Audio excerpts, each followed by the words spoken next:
에, 에, 지난주에 빌라도 앞에 선 예수를 말씀을 드렸는데요. 마가하고 마태복음하고 다른 게 하나 있는데, 그 마태는 이 15장 1절 빌라도 앞에 선 예수 첫 주를 말씀하고 2절 넘어가기 전에 마태는 가룟 유다 이야기를 집어넣어요.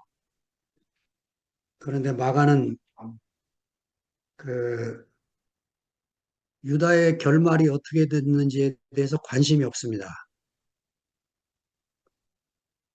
왜냐하면 마가의 생각이 이런 것 같아요.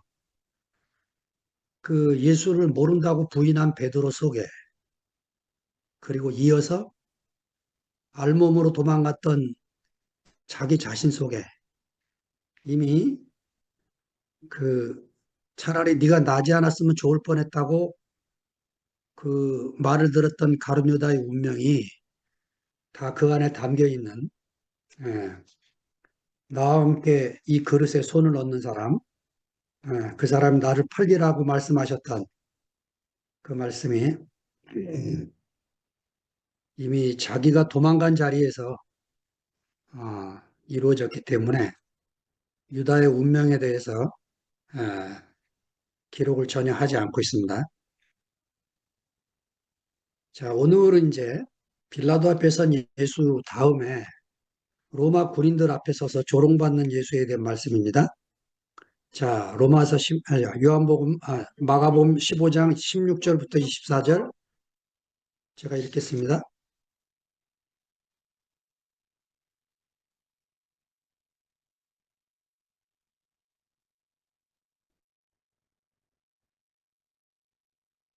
16절부터 군병들이 예수를 끌고 브라이도리온이라는 뜰 안으로 들어가서 온 군대를 모으고 예수에게 자색 옷을 입히고 가시면류관을 엮어 씌우고 예하여 가로되 유대인의 왕이여 평안할지어다 하고 갈대로 그의 머리를 치며 침을 뱉으며 꿇어 절하더라. 희롱을 다한 후에 자색 옷을 벗기고 도로 그의 옷을 입히고 십자가에 못 박으려고 끌고 나가니라. 마침 알렉산더와 루포의 아비인 구레네 사람 시몬이 시골에서 와서 지나가는데 저희가 그를 억지로 같이 가게 하여 예수의 십자가를 지우고 예수를 끌고 골고다라 하는 곳, 번역하면 해골의 곳에 이르러 몰약을 탄 포도주를 주었으나 예수께서 받지 아니하시니라. 십자가에 못 박고 그 옷을 나눌세 누가 어느 것을 얻을까 하여 제비를 뽑더라. 그, 자, 오늘은 그 예수님이 빌라도 앞에서 재판을 받고 그리고 빌라도가 예수를 십자가에 못 박기 위해서 넘겨주죠. 그래서 이제 그 예수가 로마 군인들 앞에서 조롱을 받는 모습입니다. 여기 16절에 브라이도리온이라고 하는 라틴어를 마가가 일부러 이렇게 쓰는 것은 마가의 복음서가 누구를 향하고 있는지를 알게 해주는 부분이죠. 마태는 이 어려운 말을 아문으로 뜰로 바깥뜰로 고쳤습니다. 그러니까 마태는 유대인을 위한 복음서를 쓰고 있기 때문에 이런 어려운 말을 쓸 필요가 없죠. 그러나 마가는 이방인, 특별히 로마인을 향해서 이 복음서를 쓰고 있기 때문에 그들의 친숙한 언어인 라틴어, 브라이도리온이라고 하는 총독 관저의 라틴어 이름을 이렇게 쓰고 있는 거죠. 자, 17절에서 18절 읽습니다. 예수에게 자색 옷을 입히고 가시면류관을 엮어 씌우고 예하여 가로되 유대인의 왕이여 평안할지어다 하고 예수에게 지금요 그 마가복음 15장 안에 이 예수라는 이름이 열 몇 번이 나와요. 그런데 사실은 원문을 보면은 전부 그로 되어 있습니다. 그. 예수 이름이 사라지고 그라고 하는 말로 다 바꿨어요. 마가가 의도적으로 제가 15장에서 예수라고 하는 이름을 집어넣는 걸 찾아보니까 제가 한 곳만 찾았었는데 오늘 다시 읽으니까 37절 앞에 34절 예수님이 엘리엘리 라마 사박다니 하고 부르짖을 때 그리고 그 마지막으로 큰 소리를 지르고 운명하실 때 딱 두 구절만 예수라는 이름을 쓰고 나머지 열 몇 개 이상을 다 그 아우톤으로 바꿨습니다. 이 마가의 의도가 있는 거죠. 십자가의 길 안에 들어선 예수의 이름은 사라지는 거죠. 예. 어제 말씀을 듣는데 그 간증 중에 세인트 루이스 영미자매가 그 어떤 사람이 하도 연락을 해서 자기가 만나러 갔더니 이 양반이 그 뭐 초청장인가 뭐 전도진가 뭐 하나를 주고는 사라지는 걸 보고 그 마음이 안 좋았다는 얘기를 표현을 했는데 그 얘기를 가만히 듣다가 제 옛날 모습이 떠올랐어요. 그러니까 제가 사람을 대할 때 전도 대상자로 대하는 겁니다. 사람을 대할 때. 그러니까 나와 함께 산다는 개념 자체가 없는 교회 속에 살다 보니까 그 사람을 대할 때 그 수단으로 대하는 이런 병에 제가 아주 심각하게 걸려있던 사람이죠. 그런 사람들이 그 뭐 좀 이상하고 잘못돼서가 아니고 함께 사는 공동체로서의 교회 이거를 만나본 적이 없으니까 다 사람을 필요에 따라 만나고 필요 없으면 헤어지고 이런 이런 관계로 사는 거죠. 아주 그 영미의 자매의 그 탄식을 들으면서 야 내가 인생을 저렇게 살다 끝날 뻔했구나 하는 마음이 들고 아주 공감이 됐습니다.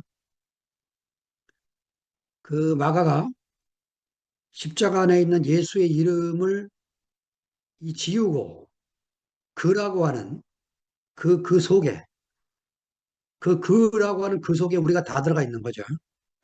네. 그 다음에 자색옷을 입히고 가시 면류관을 엮어 씌우고 이건 이제 군인들이 조롱하기 위해서 예, 황제나 왕이 입는 옷 예, 그리고 황제가 쓰는 면류관 왕이 쓰는 면류관 이거를 상징하는 가시 면류관을 씌우는 거죠.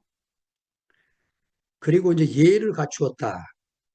예, 그 로마 군병들이 황제의 개선식에서 불렀던 외침 가이사 황제 만세 이거를 흉내내서 이제 유대인 왕 만세 이렇게 예수를 조롱하고 있는 모습을 보여주고 있습니다. 자, 요한계시록에 보면 17장 14절에 우리의 어린 양이 만왕의 왕이고 만주의 주라는 말씀이 나와요. 예, 예수님은 교회 안에서 만왕의 왕이고 만주의 주이십니다. 그렇지만 세상에서는 그 예수는 멸시와 조롱을 받는 예, 암흑의 암흑의 그 신문에 한 줄도 안 나는 그 이름도 없는 십자가에 예수가 처형당한 것이 로마 시대에 신문이 있었다면 기록을 하겠습니까? 전혀 기록에 남길 이유가 없는 그런 사람의 이름인 거죠. 예, 그런 그 아무개라는 이름에 우리의 이름이 담겨 있는 것입니다. 그 이현주 목사라는 분이 책을 많이 냈는데 그분이 낸 책 중에 아무개라는 저 이름으로 낸 책이 있어요. 이게 아무개가 누군가 하고 이제 뒤져봤더니 이현주 목사가 자기를 낮춰서 부르려고 고민을 하다가 이제 이름을 지우고 저자 이름을 아무개라고 쓴 거예요. 이 아무개. 우리의 운명이 그런 거죠, 사실은. 우리의 운명이. 어제 지영자매 간증 안에서 어느 교회 다니냐고 물어서 그 가창댐 옆에 교회를 말하니까 그 반주자로서 정말 기쁘게 일하던 자리를 잘리는 이런 얘기를 들으면서 예, 그 우리가 이런 운명 속에 살고 있구나 하는 마음이 들었어요. 옛날에 미국에서 나온 얘기인데 어느 흑인이 자기가 사는 동네에 흑인 교회가 없어가지고 백인 교회를 찾아갔다는 거 아니에요? 찾아가서 이제 예배 드리려고 들어가려고 하니까 안내하는 주보 나눠주는 안내하는 분이 못 들어가게 막는 거예요. 여기는 백인들이 예배 드리는 곳이라고. 못 들어가고 이제 계단 밑에 앉아갖고 눈물을 뚝뚝 흘리고 있는데 누가 그 어깨를 툭 치면서 얘야 사실은 나도 못 들어갔다 그러는 거예요. 그래 누구세요? 이렇게 보니까 예수님인 거야. 그러니까 예수님도 쫓겨난 거예요. 백인교회에서. 이렇게 이제 경계와 벽이 있는 사회. 이 사회에서는 자기끼리는 좋은 거잖아요. 자기끼리는 아주 은혜 넘치고 자기끼리는 뭐 헤어져서는 못 살고 그런데 그것이 요셉의 두 가지처럼 담을 넘어서 흘러가는 열린 공동체, 열린 모임이 아니면 결국은 이제 폐쇄적인 모임이 돼서 예, 사라지게 되는 거죠. 그러니까 우리가 세상에서는 조롱과 멸시를 받고 종교 안에서는 여러 가지 따돌림을 받지만은 그럼에도 불구하고 우리 안에 가장 좋은 것이 있기 때문에 끊임없이 열린 마음으로 열린 자세로 우리에게 주신 하나님의 복을 흘려보내는 사람으로 이렇게 살아야 되겠죠. 19절을 읽습니다. 갈대로 그의 머리를 치며 침을 뱉으며 꿇어 절하더라. 자, 예수님의 머리를 군병들이 갈대로 머리를 쳤다. 이 갈대가 뭐냐면 임금의 권위를 상징하는 호를 대신해서 갈대를 쥐어준 거예요. 예수님 손에다가. 그냥 그리고 그 갈대를 빼서 머리를 막 때리고 치는 겁니다. 네, 모욕을 주는 거죠. 그 로마 군병들이 이렇게 하고 있는 것은 사형수에게 이 모욕을 주어서 다시는 이런 사람이 나오지 않도록 하는 예, 순서입니다. 순서 이게. 그 그다음에 이제 침을 뱉었다. 이 마가복음의 이 침은 우리가 생각을 많이 해야 될 단어입니다. 예수님은 14장 65절에서 대제사장의 공간에서 침뱉음을 당했어요. 그리고 총독의 관저에서 군인들에게 또 침뱉음을 당하고 있습니다. 예수님은 그 전에 귀머거리와 벙어리에게 침을 뱉어서 병을 낫게 하고 소경의 눈을 침을 뱉어서 뜨게 합니다. 같은 침이 아닌 거죠. 어떤 침이냐 하는 거예요. 그 예수님에게서 나오는 침은 모욕을 주기 위한 게 아니고 우리를 낫게 하기 위한 거라. 예, 이 사실을 우리가 새겨야 될 필요가 있을 것 같습니다. 이사야 50장에 보면 6절에 이렇게 써 있어요. 나를 때리는 자들에게 내 등을 맡기며 나의 수염을 뽑는 자들에게 나의 뺨을 맡기며 수욕과 침뱉음을 피하려고 내 얼굴을 가리우지 아니하였습니다. 이 조롱과 이 모욕과 이 수치를 예수님이 피하지 않고 피하고 싶어서 겟세마네 동산에서 끊임없이 기도하셨지만 내 원대로 마옵시고 아버지의 원대로 하옵소서 하고 기도했지만 그것을 받아들이기까지 세 번째 기도가 끝났을 때야 비로소 자기 소원은 내려놓고 아버지의 뜻을 아멘으로 받는 그런 자리에 가게 된 거죠.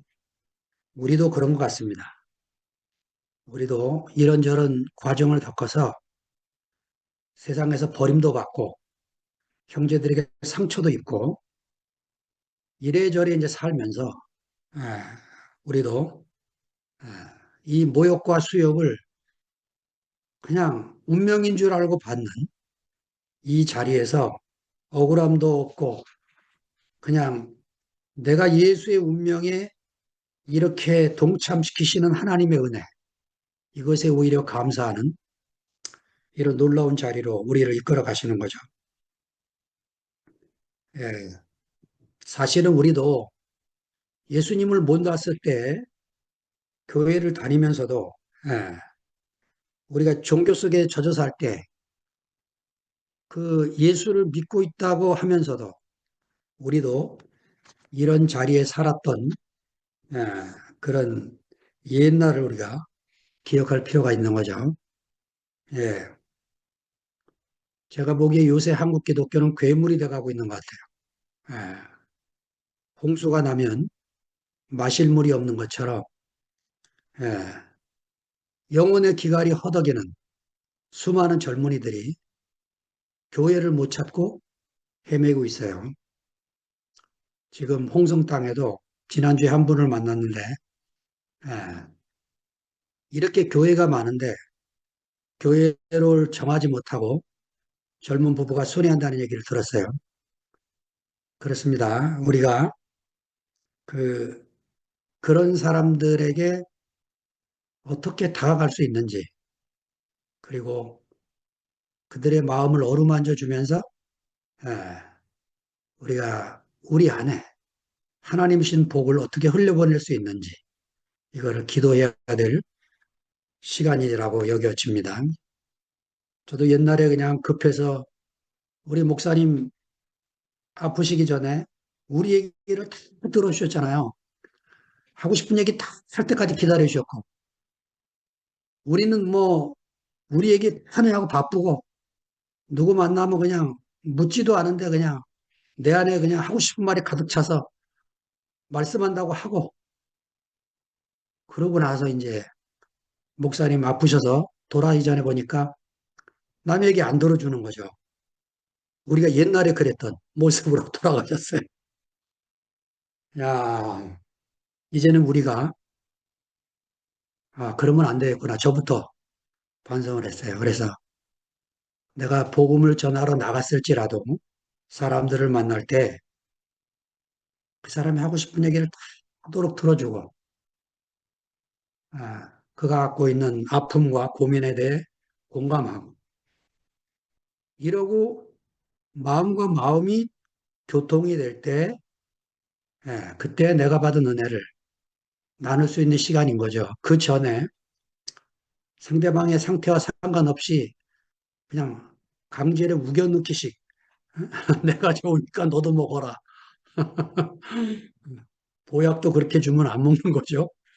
예, 제가 저질렀던 잘못입니다. 요셉이 꿈을 꾼 것처럼, 우리 한국교회도요, 풍년의 7년이 지나고 흉년의 7년을 지내고 있는 것 같아요. 예, 이 흉년의 7년 동안 우리는 뭘 해야 되는가?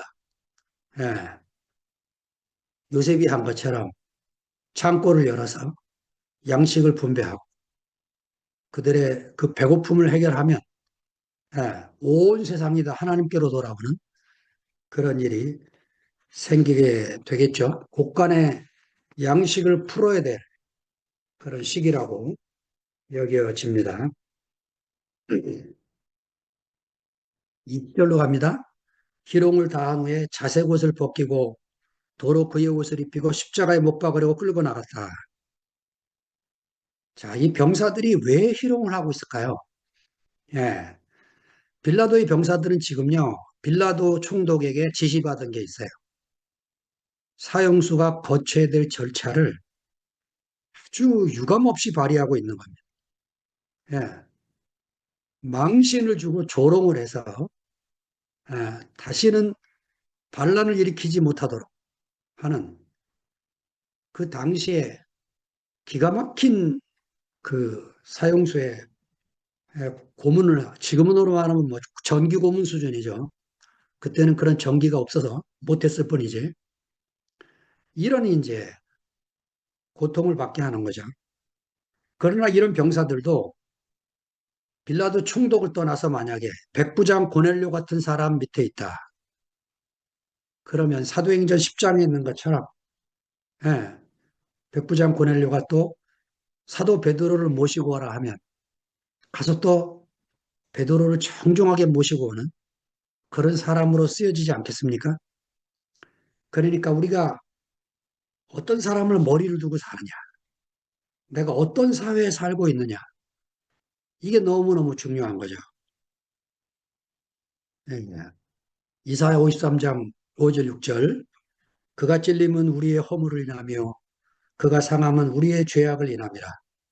그가 징계를 받음으로 우리가 평화를 누리고 그가 채찍에 맞음으로 우리가 나음을 입었도다. 우리는 다 양 같아서 그릇 행하여 각기 제 길로 갔거늘 여호와께서는 우리의 무리의 죄악을 그에게 담당시키셨도다.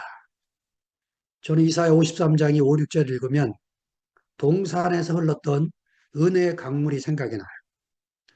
어떨 때는 격류로 흐르고 어떨 때는 천천히 흐르고 교회 안에 흐르는 이 생명수의 강물이 그렇게 흐르고 있지 않겠습니까?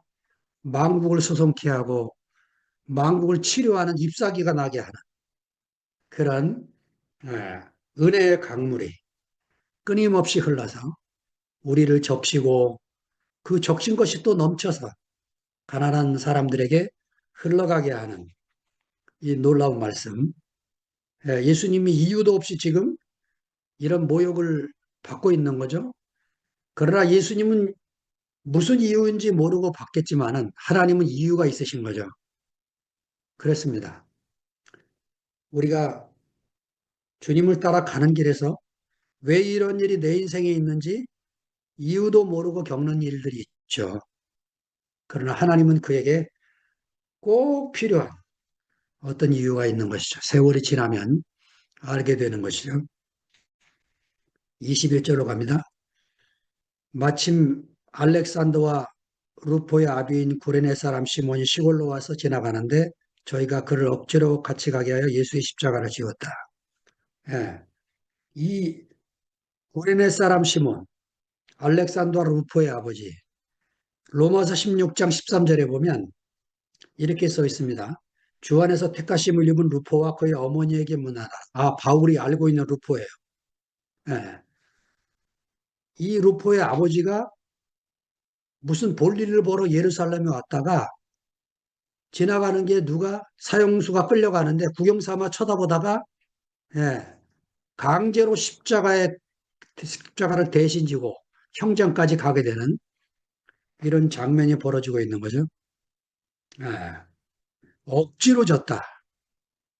억지로 안 가려. 억지로 같이 가게 했다. 예, 십자가는 오는 것을 받는 것이지 자발적으로 갈 수 있는 길이 아니죠. 예, 구레나 사람은 사실은 이 시몬은 우리 자신을 가리키는 거겠죠. 나보다 먼저 십자가의 길을 간 형제가 있기 때문에 나도 운명처럼 가게 되는 거죠. 내 앞에 그 본이 없으면 나도 갈 수가 없어요. 예, 저도 제 앞에 십자가로 간 한 분이 계셨기 때문에 저도 이 길을 갈 수 있게 되어지는 거죠. 자, 지금처럼 예수를 믿는 것에 대한 핍박이 없는 시대에 순교는 어떤 게 순교입니까? 예, 날마다 자기를 부인하고 원치 않는 것이 오는 내게 오는 모든 것을 내가 아멘하고 받고 사는 것. 이게 순교자의 길인 거죠. 예. 어떤 형제가 제게 묻더라고요. 지금처럼 평화로운 시대에 순교가 없는데 성경에는 순교하는 사람들이 이야기가 나오는데 어떻게 된 겁니까? 질문하더라고요. 예. 날마다 자기 십자가를 지고 자기를 부인하고 살아가는 거죠. 22절, 23절 예수를 끌고 골고다라는 곳 번역하면 곳에 이르러 모략을 탄 포도주를 주었으나 예수께서 받지 아니하셨다. 골고다 마가가 이 아람어를 친절하게 번역을 해놓고 있습니다. 왜냐? 예수가 처형받은 장소라는 거죠. 마가가 무슨 얘기를 하려고 하는 걸까요? 우리에게 매일이 주어지는 골고다가 있다는 거죠. 예, 그 골고다, 피하고 싶은 곳, 아멘하고 가는 것이라는 거죠. 예. 자, 우리가 자녀를 기르다 보면 그 자식들이 부모를 원망할 때가 많아요. 예, 그러다가 어느 날 결혼을 하고 아이를 낳고 철든 딸이 이렇게 말합니다. 엄마, 엄마, 나 어떻게 길렀어? 이렇게 묻게 되는 거죠. 예. 그래서 자기가 비로소 엄마 마음으로 자식을 길러보니까 엄마가 나를 이렇게 길렀겠구나 하는 걸 알게 되는 거죠. 예수의 길도 그런 것 같아요. 내 앞에 가는 그 이유도 없이 고통받고 이유도 없이 어려움을 겪는 그 사람을 보면 왜 저러고 있지? 왜 아무 소리 안 해? 왜 바보처럼 저래?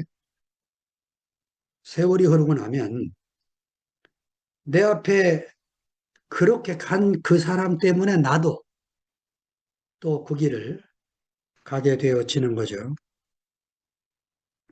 자, 몰약을 탄 포도주를 마가복음은 예수님이 받지 않으셨다. 이렇게 기록을 하고 있어요. 사복음서를 보면 다 다르게 쓰고 있습니다. 마태는 맘마보 거절하고, 누가는 군병들이 신포도주를 주는 것도 아니고 아예 약 올리고 조롱하고, 요한복음은 신포도주를 마셨다. 이렇게 기록을 하고 있습니다. 왜 이렇게 다 다르게 기록할까요? 예, 이 한 구절 때문에 그렇습니다. 마가복음 14장 25절, 마태 누가에도 다 있어요. 내가 포도나무에서 난 것을 하나님 나라에서 새 것으로 마시는 날까지 다시 마시지 아니하니라. 마테마가 누가는 아직 하나님의 나라가 오지 않았기 때문에 이 포도주를 거절하시는 것이고, 요한은 하나님의 나라가 이미 왔기 때문에 신포도주를 마시고 계시는 광경을 기록을 하고 있는 거죠. 자, 우리는 신포도주를 형제들 안에서 간증과 말씀을 통해서 먹고 마심으로 잔치를 하고 있는 것입니다. 하나님 나라가 왔기 때문에 이 포도나무에서 난 포도주가 아니고 형제들의 인격 속에서 그의 죽음과 부활을 통해서 흘러나오는 이 신포도주.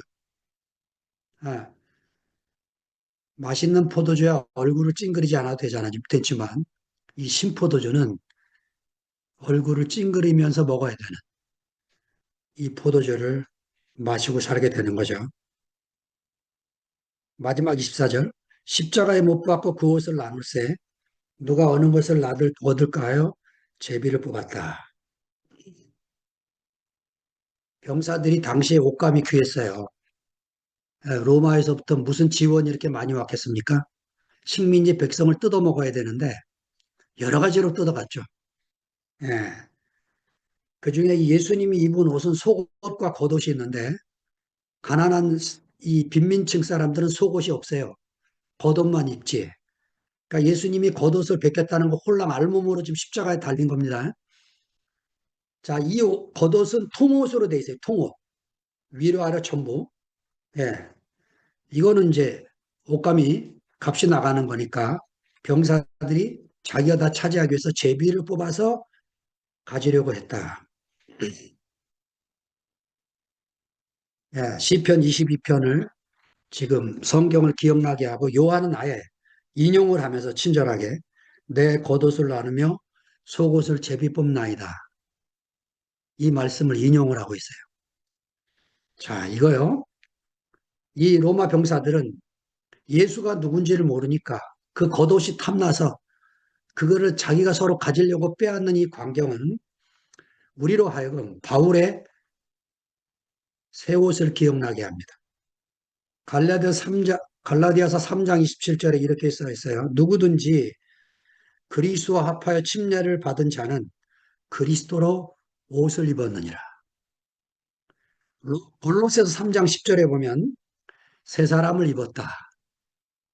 그러니까 그리스도의 옷은 새 사람을 입고 예수와 합하여 사는 침례받은 자리, 물속으로 들어갈 때 예수와 함께 죽었고 물 위에서 올라올 때 그와 함께 부활한 예수와 함께 운명적으로 연결된 그 자리에서 나도 주님의 겉옷을 입은 사람으로 살고 있는 것으로 발견되는 거죠.